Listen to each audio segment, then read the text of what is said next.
여러분은 성공합니다. 여러분이 그걸 원했기 때문이죠. 종종 사람들은 본인이 잡은 목표를 정말 빠르게 이루길 원한다. 안녕하세요. 하와이 대저택입니다. 네, 여러분. 원하는 걸 이루려고 할 때 목표 잡고 나아가는데 이게 생각보다 잘 안 되거나 그렇진 않으신가요? 매일 하루하루 열심히 사는데 늘 큰 차이는 없고 그러다 문득 내가 생각한 그 목표랑 현재의 이 엄청난 갭을 마주했을 때 그 괴리감이 느껴지면 진짜 마음 힘들잖아요. 그만하고 싶고요. 그렇죠. 오늘은 이제 막 시작하고 한 발짝 앞으로 나아가는 과정에서 겪는 이런 슬럼프, 그리고 지금 어쩌면 지쳐있는 여러분들께 드리고 싶은 메시지를요, 에릭 라르센의 최고가 되라를 통해 말씀드려 보겠습니다.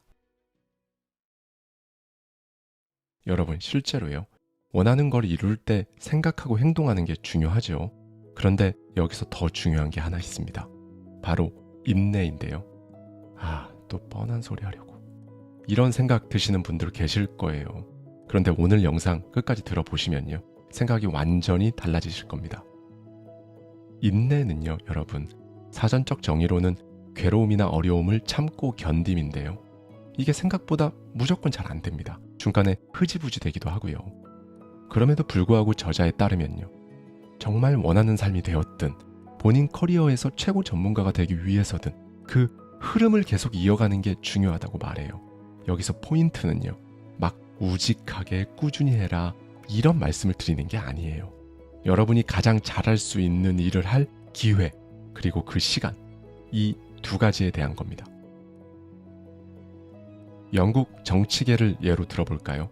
영국은 전통적으로 장관을 진짜 자주 교체하는 나라입니다. 그래서 가장 유능하고 일을 잘할 것 같은 사람조차 맡은 일을 제대로 배우기도 전에 자리에서 물러나야 하는 경우가 많아요. 역대 영국 장관들의 평균 임기는 1.7년입니다. 저자는 이렇게 다시 팩폭을 하는데요.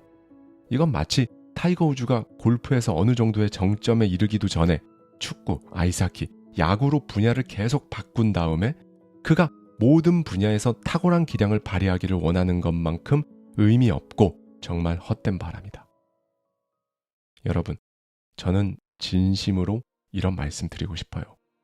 여러분은 이미 충분히 잘 나아가고 있어요. 그런데 열심히 좀 하다가 왜 잘 안 되지? 이런 생각 했던 순간들 떠오르시죠? 이 부분에 대해 저자는 이렇게 말합니다. 대부분의 사람에겐 잠재력을 끝까지 발휘할 만큼의 충분한 시간과 인내심이 없다 라고 말이죠. 여러분이 지금 쏟고 있는 그 분야에서 여기서 2, 3년 꾸준히 했을 때 그 분야에서 정말 기하급수적으로 성장하는 여러분을 볼 수 있거든요. 이건 막 그 시간 동안 혹독하게 시간을 보내라, 갈아 넣어라 이런 말이 아닙니다. 그저 꾸준히 할 수 있는 상황에서 매일 작은 것들을 이뤄내라는 말이에요. 물론 처음엔 버겁고 힘들죠. 그런데 그 일들이 진짜 조금씩 쉬워집니다. 예전에는 일주일에 4일 정도는 그 일에 쏟아부어야 되었던 일들이 더 적게 일하는데 더 좋은 결과가 나오거나요. 아니면 같은 양을 일하는데 더 많은 성과를 내고 이런 거죠. 지금 당장 벅차다는 느낌이 들 수 있어요. 그런데 스스로 돌이켜 생각해보면요, 지금까지 이런 과정 정말 많이 겪으셨을 겁니다. 건강이 안 좋아져서 조금만 걷기도 힘들고 지쳤는데 꾸준히 하다 보니 1시간 걷는 것도 지금은 가뿐해요. 이 일을 예전엔 하루 종일 붙어야 거의 다 할까 말까였는데 요즘은 4시간 정도면 되는 것 같아요. 이런 비슷한 사례들을 한 번씩은 겪어보셨을 겁니다. 흑수저에서 부자의 반열에 든 대부분의 사람들은요, 의외로 50대 이후에 자산을 크게 형성한 경우가 많다고 해요. 20대, 30대, 40대까지는 남들보다 눈에 띄는 성과도 없고 그저 묵묵히 같은 루틴을 반복했던 사람들이 많죠. 이건 운동선수들도 마찬가지입니다. 선수로서의 전성기가 끝날 무렵에 비로소 기술이 무르익고 진짜 기량이 완성되는 케이스들이 많거든요. 그 긴 시간 동안 누군가는 여행을 다니고 누군가는 취미를 즐기고 있을 때 다른 가치들 잠시 내려놓고 단 하나의 방향을 위해 살아가는 것. 그리고 그렇게 축적된 시간은 마침내 보상이라는 이름으로 돌아오는 거죠. 그런데 여러분, 여기서 한 가지 질문을 드리고 싶어요. 사실 여러분이 중간에 지치는 이유가요, 미래에 돌아올 그 가치를 몰라서가 아니라 그걸 기다릴 수 없는 상태에 있는 건 아닐까요? 다들 이런 생각 하시죠? 언젠간 좋아지겠지. 꾸준히 하면 언젠간 당연히 빛을 보겠지. 근데 정작 그걸 진짜 믿지는 않습니다. 왜일까요? 지쳐 있으니까요. 진짜 너무 지쳤죠. 회사에서도, 관계에서도, 세상한테도. 어쩌면 제가 매일매일 전해드리는 이 메시지들도 이제는 듣는데 조금 지치셨을 수도 있어요. 이해합니다. 또 요즘엔 이런 생각도 드실 거예요. 이 정도면 나도 좀 즐기고 살고 싶어. 여행도 좀 가고 전시회도 보고 그냥 오늘 하루 기분 좋게 보내면 안 되나? 라고 말이죠. 어쩌면 요즘은 이 말이 더 당연하게 들릴 수도 있다고 생각이 듭니다. 왜냐하면 예전처럼 노력하면 반드시 보상이 온다. 이 믿음 자체가 해체되고 있기 때문인데요. 근데 여기서 여러분이 진짜 놓치고 있는 게 뭔지 한번 같이 생각해 보시면 좋을 것 같습니다. 여러분, 대부분 사람들은 미래를 위한 씨앗을 뿌리고 있다는 사실조차 잊고 살아요. 뿌렸는지도 모르고, 물 줘야 하는지도 모르고, 비가 와도 바람이 불어도 모르겠다. 그냥 돌아섭니다. 투자도 그렇고, 공부도, 관계도 그렇고요. 처음에는 조금만 해도 확 뭔가 수확이 날 것 같죠. 그런데 사실 진짜 수확은 그 씨앗이 땅속에서 아무것도 안 되는 것처럼 보일 때 묵묵히 기다리고 돌보는 그 시간을 통과해야 하잖아요. 미국의 높이뛰기 선수 리처드 더글라스 포스버리는 16살 때 새로운 높이뛰기 기술을 실험하기 시작했다고 합니다. 당시 대부분 선수들이 사용하는 기술이 너무 복잡하고 어렵게 느껴졌기 때문인데요. 그래서 우리가 침대에 누워있는 자세처럼요, 하늘을 바라본 채 바를 넘는 새로운 기술을 개발했죠. 그 덕분에 1968년 올림픽에서 금메달을 따고 신기록도 수립했습니다. 이 기술이 오늘날 우리가 올림픽 경기를 보면 높이뛰기 선수들이 거의 다 사용하는 바로 그 기술, 포스버리 뛰기인 겁니다. 투포한 선수 페리 오브라이언은요, 올림픽 챔피언을 2번이나 따고 세계 신기록은 무려 17번 갈아치운 선수인데요. 이 선수도 1950년대에 새로운 투포한 던지기 기술을 개발했어요. 이 기술이 뭐냐면요, 180도로 빙빙 회전해서 원을 그리면서 그 가속도로 투포안을 던지는 방식이죠. 이 기술 역시 오늘날 거의 모든 투포한 선수들이 사용하는 기술입니다. 이 외에도 스포츠에서는 정말 많은 사례들이 또 있거든요. 이 사례들의 공통점은요, 새롭게 개발해낸 이 기술들이 아무것도 안 하다가 갑자기 번뜩 떠오른 아이디어가 아니라는 겁니다.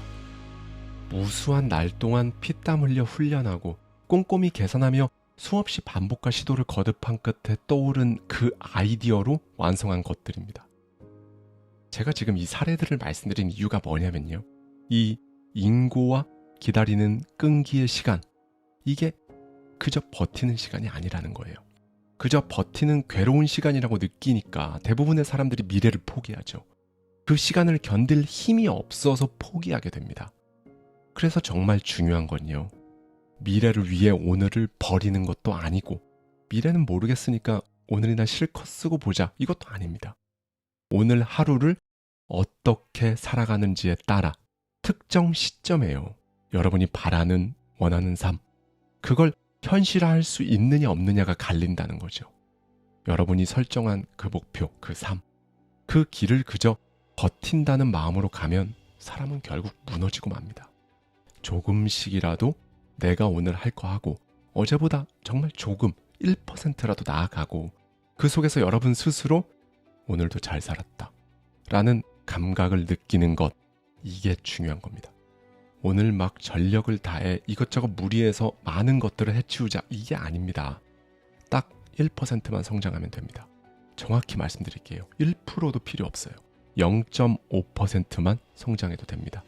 하루에 0.5%씩만 성장하면요, 1년이면 여러분은 6배 성장해 있을 거고요, 2년이 지나면 38배 성장해 있을 겁니다. 그리고 여러분, 제가 늘 말씀드리지만 여러분이 세우고 계획하고 목표를 세운 이 모든 것들이요, 계획대로 흘러가는 게 하나도 없으실 거예요. 정말 무수한 시련들이 여러분을 힘들게 만들 겁니다. 그런데 그 시련들이 여러분 보고 이제 그만해 라고 말하는 게 절대로 아니에요. 오히려 이 시련이 여러분이 현실화하고 싶은 그 삶, 그걸 더 빠르게 이뤄줄 인생 치트키인 겁니다. 그래서요, 오히려 나한테 이런 시련은 오지 말길, 이게 아니라요, 더 많은 시련이 나한테 와서 내가 더 강해질 수 있길 이라고 생각하셔야 하는 거죠. 그렇다고 이게 막 안 좋은 것들을 계속 상상하고 끌어당기라는 말이 아닙니다. 분명 어떤 특정 시점에 여러분 발목 붙잡는 그 시련이라는 게 무조건 분명히 찾아올 거거든요. 그런데 이걸 어느 정도 생각하고 준비를 하고 있으면요, 막상 그 상황에 닥쳤을 때 별로 놀라지도 스트레스 받지도 않고 좀 다르게 대처할 수가 있는 거죠. 개미와 배짱이 얘기만 봐도 알 수 있어요. 개미들은 겨울이 온다는 걸 알고 있었기 때문에 그 시련에 대비하기 위해 미리 준비하고 겨울이 찾아왔을 때 겨울을 잘 통과해낼 수 있었죠. 저자 역시 그 시기만 잘 넘기면 내가 뭐든 못할 게 있을까라는 생각으로 이 시련을 극복했었다고 해요. 여기서 저자의 얘기를 한번 들어보시죠. 1996년 2월, 집에서 24시간의 짧은 휴가를 보냈다. 다음날 부대로 복귀하기 위해 새벽 4시에 차를 몰고 집을 나섰다. 도로는 눈과 바람으로 온통 빙판이었고 그렇기에 속도를 줄이며 천천히 나아갔다. 그런데 좌회전을 하던 순간 맞은편에서 버스 한 대가 빠르게 미끄러져 왔다. 피할 공간을 찾으려 했지만 여의치 않았다. 결국 버스와 부딪혀 정말 큰 사고가 났다. 그 사고로 나의 삶은 완전히 바뀌었다. 통증 때문에 어쩔 수 없이 군대를 잠시 떠나게 되었다. 그 후 노르웨이 경영대학에서 석사 과정을 시작했지만 이 통증으로 인해 하루 한 강의도 버거웠다. 점차 강의조차 들을 수 없게 되었다. 밤에는 깊이 잠들지 못했고 낮에는 고통 속에서 시간을 보냈다. 활기를 잃었고 성취감은 사라진 지 오래였다. 어디서도 인정받지 못했고 하고 싶은 일도 할 수 있는 일도 없었다. 원치 않는 삶 속에 갇혀 있었다. 어느 날 아버지에게 전화가 왔다. 아버지는 어떻게 지내냐고 물었고 힘들고 절망스럽다고 답했다. 아버지는 오랜 시간 내 얘기를 듣더니 뜻밖의 말을 꺼냈다. 에릭, 지금이 인생의 전환점이다. 네가 누군지 보여줘야 할 때라는 거야. 나중에 알게 된 사실이지만 아버지의 이 말은 결코 쉽게 꺼낸 말이 아니었다. 나의 하소연에 그저 동조하고 안타까워하는 건 쉬웠을 것이다. 그러나 아버지는 결연한 어조로 나를 깨웠다. 며칠 뒤 가족과 친한 지인을 만났다. 평소처럼 잘 지낸다고 했지만 다시 물었다. 아니, 정말 어떻게 지내냐고. 솔직하게 말했다. 힘들다고. 그러자 그분이 말했다. 매력적이지 않나? 당황스러운 말이었다. 이렇게 많은 감정을 느낄 수 있다는 게 말이다. 행복, 사랑, 기쁨, 안정, 우울함, 이 모든 걸 느낄 수 있는 건 인간뿐이잖아. 별거 아닌 대화라고 생각할 수 있지만 그렇게 그 2번의 대화가 전환점이 되었다. 시련을 다른 각도에서 바라보기 시작했다. 물론 이 얘기를 듣고 즉각적으로 내 삶이 변한 건 아니었다. 하지만 주가 그래프도 마찬가지이지 않은가. 한참 동안 하향 곡선을 그리던 주가가 어느 순간 하향세가 꺾이기 시작하고 어딘가에서 바닥을 친다. 바닥을 치고 바로 상승세로 전환되는 건 아니지만 서서히 상승세가 시작되고 오르고 내리기를 반복하며 약간의 적응기를 거친다. 그때부터 점차 전망이 긍정적이라는 뉴스도 나오기 시작하며 희망을 가지기 시작한다. 우리도 마찬가지다. 이런 희망의 불씨를 통해, 즉 점차 상황이 나아질 거라는 기대감으로 더 밝은 곳으로 돌아가기 위한 싸움의 여정이 시작된다. 아버지의 말은 맞았다. 모든 사람은 인생에서 큰 시련을 겪는다. 그걸 이겨내면 기회가 온다. 지인의 말도 이해할 수 있게 되었다. 감정을 느낄 수 있다는 건 행운이다. 좋을 때만이 아니라 나쁠 때의 감정까지 경험해야 삶이 단단해진다. 좋을 때는 누구나 잘할 수 있다. 하지만 작은 문제들과 어려움에 빠져 있을 때 다시 일어서는 그 힘이 1등과 2등을 가른다. 선수는 부상을 딛고 더 강해지고, 사업가는 열악한 시장에서 성과를 거두는 것으로 동기부여를 받는다. 경력의 어느 시점에서든 힘든 싸움은 온다. 그 싸움에 최선을 다하면 전보다 더 나아질 수 있다. 챔피언은 단련의 시간을 거쳐야 탄생한다. 결국 이 시련이라는 건 당신을 부수려고 오는 게 아니다. 당신을 더 단단하게 만들고 더 멀리 가게 하려고 오는 것이다. 그러니 기억하라. 당신의 그 성공은 남들 앞에 보일 때가 아니라 아무도 보지 않는 단련의 시간 속에서 만들어진다. 감사합니다. 지금까지 하와이 대저택이었습니다.